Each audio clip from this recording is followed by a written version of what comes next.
I'm Andrea Ghez. I'm a professor of physics and astronomy at UCLA, and I study the center of our galaxy. The original objective was to figure out whether or not there's a supermassive black hole there, and in doing this, we've actually uncovered more questions than answers. We are tremendously privileged to be able to study the center of the galaxy and have this exquisite laboratory to play with, to get insight into the fundamental physics of black holes, and also their astrophysical role in the formation and evolution of galaxies.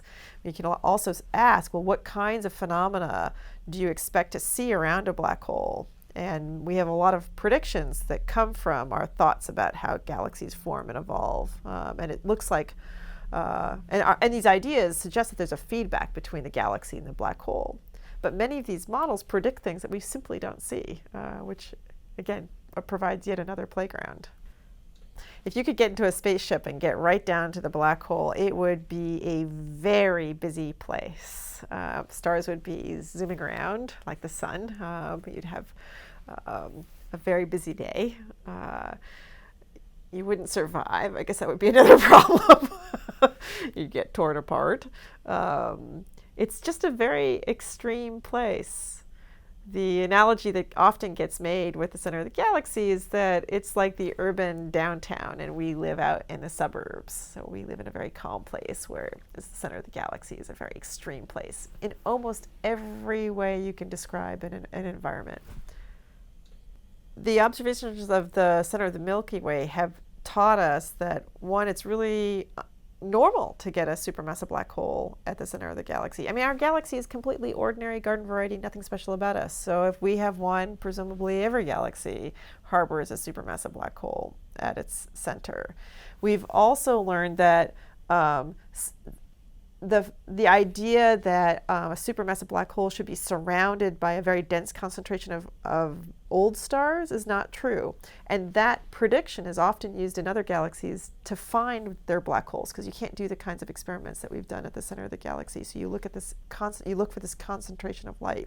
In our galaxy, we're not seeing that. So you have a case where there's absolutely clearly a supermassive black hole, and yet you don't see this concentration of old stars. That's a puzzle.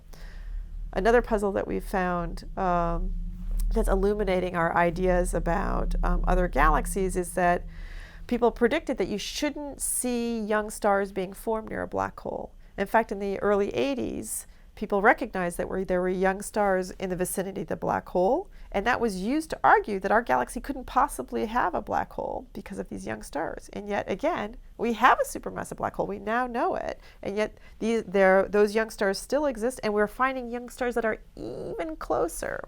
And it's the tidal forces of a black hole that make it difficult to understand why young stars should be there. Tidal forces pull things apart.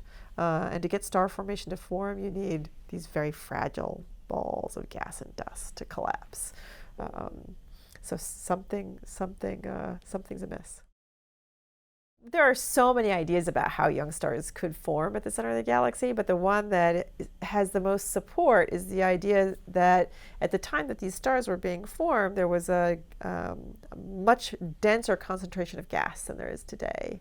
And in that denser concentration, you can get the fragmentation or the collapse of these little clouds.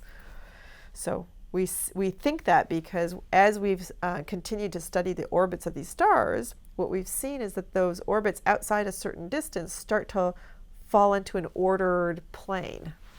Like the planets orbiting the sun, we see a substantial fraction of them having a common orbital plane.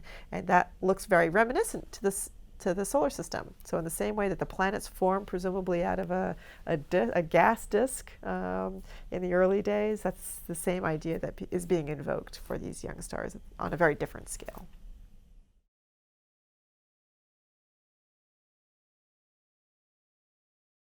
Thanks for watching. Now make sure you subscribe to our YouTube channel. And if you're into what we're doing and you want to see extra behind the scenes content, like the full-length, raw interviews, you can join our community by clicking this link here.